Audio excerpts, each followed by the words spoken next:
அனைத்து தமிழ் உள்ளங்களுக்கும் வணக்கம். நாம் இந்த பதிவில் 2024ஆம் ஆண்டின் 11வது மாதமான மாசி மாதத்தின் 12 ராசிகளின் பலன்களையும் அதற்கான பரிகாரங்கள் என்னென்ன என்பதையும் இந்த பதிவில் விரிவாக காண்போம். எல்லோர் வாழ்விலும் பலமும் நலமும் செல்வ செழிப்பும் பெற எல்லாம் வல்ல இறைவனை வேண்டுகிறேன். வாழ்க வளமுடன். நிகழும் ஸ்ரீ மங்களகரமான தமிழ் வருடம் சோபகிருது 2024ஆம் ஆண்டு மாசி மாதம் 13/2/2024 செவ்வாய்க்கிழமை அன்று வளர்பிறை சதுர்த்தி திதியில் புத்திரட்டாதி நட்சத்திரத்தில் அமிர்த யோகம் சதுர்த்தி விரதம் கூடிய நன்னாளில் இந்த மகத்தான மாசி மாதம் பிறக்கின்றது. மாத தொடக்கத்தில் மாசி மாத கிரக நிலைகளை ஆராய்ந்து பார்க்கும்போது மேச ராசியில் குரு பகவானும், கன்னி ராசியில் கேது பகவானும், மகர ராசியில் செவ்வாய், புதன் மற்றும் சுக்கிர பகவானும் சஞ்சரிக்கின்றனர். கும்ப ராசியில் சனி பகவானுடன் சேர்ந்து சூரிய பகவானும் சஞ்சரிக்கின்றனர். மீன ராசியில் ராகு பகவான் சஞ்சரிக்கின்றார். தமிழ் மாதங்களில் 11வது மாதமான மாசி மாதம் இது வழிபாட்டிற்கு உரிய மாதமாகும். சூரியன் கும்பராசியில் பயணம் செய்வதால் இந்த மாதத்தினை கும்ப மாதம் என்றும் அழைப்பார்கள். சூரிய பகவான் பிப்ரவரி 13 அன்று மகர ராசியில் இருந்து கும்பராசிக்கு பேச்சியாகின்றார். மாசி மகம் வருடத்திற்கு ஒரு முறை வீதம் மட்டுமே வரும். அதாவது மாசி தமிழ் மாதத்தில் மகம் நட்சத்திரத்தில் எப்போது பௌர்ணமி வருகிறதோ அன்றைய தினம் மாசி மகம் ஆகும். 12 வருடங்களுக்கு ஒரு முறை வருகின்றதை மகா மாசி மகம் தினம் என்று அழைக்கிறோம்.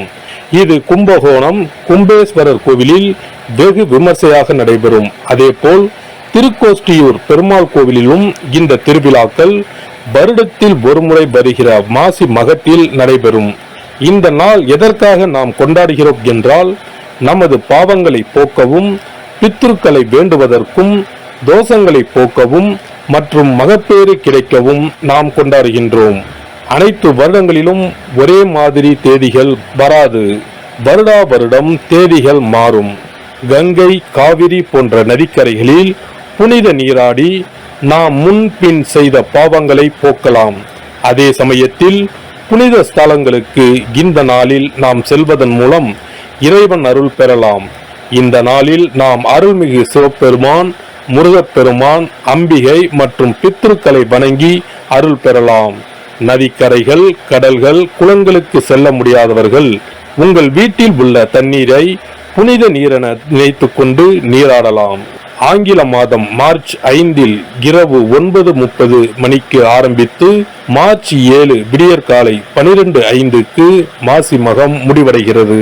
துலாம் ராசி அன்பர்களுக்கு சித்திரை 3, 4ஆம் பாதம், சுவாதி, விசாகம் 1, 2, 3ஆம் பாதம் நட்சத்திரங்களில் பிறந்தவர்களுக்கு இந்த மாதத்தில் உங்களது ராசிக்கு பாதகாதிபதியான சூரிய கிரகம் 5ஆம் இடத்தில் யோகாதிபதியான சனி பகவானுடன் இணைவு பெற்று சுழல்கிறது.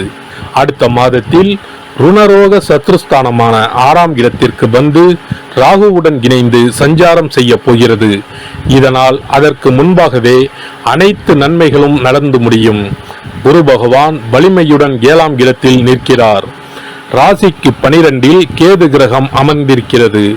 செவ்வாய் கிரகத்தின் வலிமையான சுழற்சியால் கெடுபிடியும் அனாவசிய மன இறுக்கமும் ஏற்பட்டாலும் பாதகமில்லாமல் தான் நகரும். எதிர்பாராத பண வரவுகளுக்கு பஞ்சமில்லாத மாதம் இது.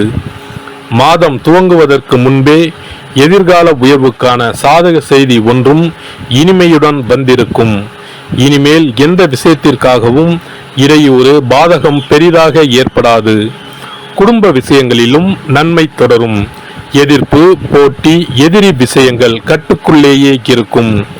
உத்தியோகம், பணி, பதவி, விஷய மேன்மை ஏற்பட்டு ஊதிய கவலைகளையும் தீர்க்கப் போகிற மாதம் இது. கடன், வழக்கு, பஞ்சாயத்து விஷயங்கள் முடிவுக்கு வரும். இளம் சுவாதி நட்சத்திரக்காரர்களுக்கான திருமண சுபகாரிய விஷயங்கள் நல்லபடியாக ஈடேறும். இல்லத்திற்கான உயர்தர உடைமைகள், பொன் பொருள், ஆபரணங்கள், வாரிசுகளின் எதிர்கால தேவை என்று திட்டம் போட்டு இருக்கிற விஷயங்களில் சாதகமான உயர்வுகளும் ஏற்படும். இம்மாத 3வது வாரத்திலிருந்து சுவாதி மற்றும் விசாக நட்சத்திரக்காரர்கள் பொன்னான அதிர்ஷ்டங்களை அடைவார்கள். இம்மாத சனி மற்றும் வெள்ளி செவ்வாய்க்கிழமைகளில் ஆச்சரியப்படுகிற உயர்வுகள் உண்டாகும். தொழில், வியாபார, நிர்வாக, பட்ஜெட் விஷயங்கள் இம்மாத 11ஆம் தினத்திற்கு பிறகு லாப வரவுகளை கொடுக்கப் போகிறது. இம்மாத 5, 13, 17, 25வது தினங்களில் நெடுங்கால ஆசை திட்டங்களை பூர்த்தி செய்து கொள்ளலாம். மிகப்பெரிய சந்தோஷங்களை கொடுக்கப் போகிறது. உயர்கல்விக்கான ஒத்துழைப்புகள் குடும்பத்தார் மூலம் உண்டாகும். எல்லாவித முயற்சிகளுக்கும் லாபம் கிடைக்கும். சொந்த தொழிலில் ஈடுபட போகிறீர்கள்.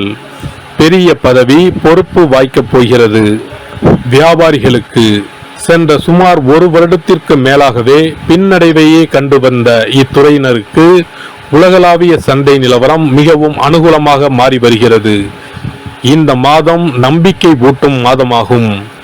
மேலை நாடுகளில் உலக பிரசித்தி பெற்ற உற்பத்தியாளர்களுக்கு சமமாக தரத்தில் உயர்ந்து வரும் இந்திய பொருட்களுக்கு உலக சந்தையில் நல்ல வரவேற்பு இருக்க உள்ளதை இப்போதே கிரக நிலைகள் எடுத்து காட்டுகின்றன. இது உங்களுக்கு ஒரு அரிய சந்தர்ப்பம், பயன்படுத்திக் கொள்ளுங்கள். கலைஞர்களுக்கு பல மாதங்களுக்கு பிறகு முதன்முறையாக கிரக நிலைகள் உங்களுக்கு சாதகமாக மாறி வருகின்றன. அரசியல் துறையினருக்கு புதிய வாய்ப்புகள் தேடி வரும். வருமானம் உயரும். ஆடம்பர வசதிகள் மீண்டும் கிட்டும். வரவேண்டிய பாக்கிகளில் ஓர் பங்கு கிடைத்துவிடும். மக்களிடையே மறுபடியும் புகழ் பொங்கும். அரசியல் தொடர்புகள் ஆதாயம் தரும். மாணவர்களுக்கு சென்ற மாதம் ஏற்பட்ட நன்மைகளை இம்மாதம் எதிர்பார்க்க இயலாது. புத்தகத்தை எடுத்தாலே உறக்கம் வரும். சோர்வு அதிகரிக்கும். சேர்ந்தாற்போல சில மணி நேரம் கூட படிக்க இயலாமல் இடையூறுகள் ஏற்படும். விவசாயிகளுக்கு வயல் பணிகளில் கவனம் குறையும்.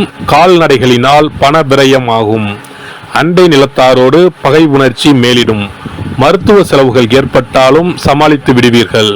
பரிகாரம்: இம்மாத பிரதி சனிக்கிழமை ராகு கால வேளையில் ஸ்ரீ கால பைரவருக்கு உங்களது வயது எண்ணிக்கையில் மிளகு முடிச்சு தீபமேற்றி வழிபடவும்.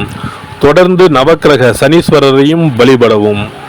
சிறப்பு பரிகாரங்கள்: வருமானத்தை பெருக்குவதற்கு வருமானம் வந்ததும் அல்லது சம்பளம் வாங்கியதும் அந்த தொகையில் 1% தொகையை தனியாக எடுத்து வைத்து விடுங்கள். அந்த பணத்தில் பாலால் செய்த இனிப்பு வகைகள், வாயில் போட்டாலே தித்திப்புடன் எளிதில் கரைந்து வாயிற்குள் போய்விடக்கூடிய இனிப்பு வகைகளை வாங்கி ஆதரவற்றோர், சாலையோர பணியாளர்கள், தூய்மை பணி செய்வோர், ஆதரவற்ற நிலையில் வறுமையில் வாடும் குழந்தைகள் மற்றும் தொழிலாளர்களுக்கு கொடுங்கள். மகிழ்ச்சியுடன் உங்கள் கைகளால் இனிப்புகளை கொடுங்கள். இப்படி செய்வதால் சனி சுக்கிர யோகம் உண்டாகும். இதனால் வருமானம் பெருகுவதுடன் கையில் பணம் சேர்ந்து கொண்டே இருக்கும். வருமானத்திற்கு தடையோ பஞ்சமோ வராது. ஏதாவது ஒரு வகையில் பணம் வந்து கொண்டே இருக்கும்.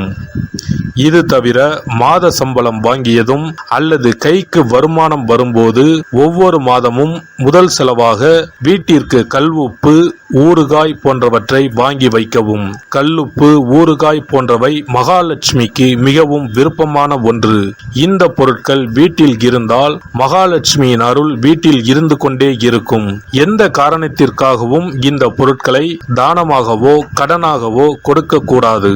தினமும் வீட்டை சுத்தம் செய்து அதிகாலையில் நீராடி வீட்டில் உள்ள மகாலட்சுமியின் படத்திற்கு முன் அமர்ந்து ஓம் யம் ஓம் அங் சிவாய நம, சவ்வும் நம சிவாய நம, ஸ்ரீயும் நம சிவாய நம, அங் உங் வங் சிவாய நம என்ற மந்திரத்தை சொல்ல வேண்டும்.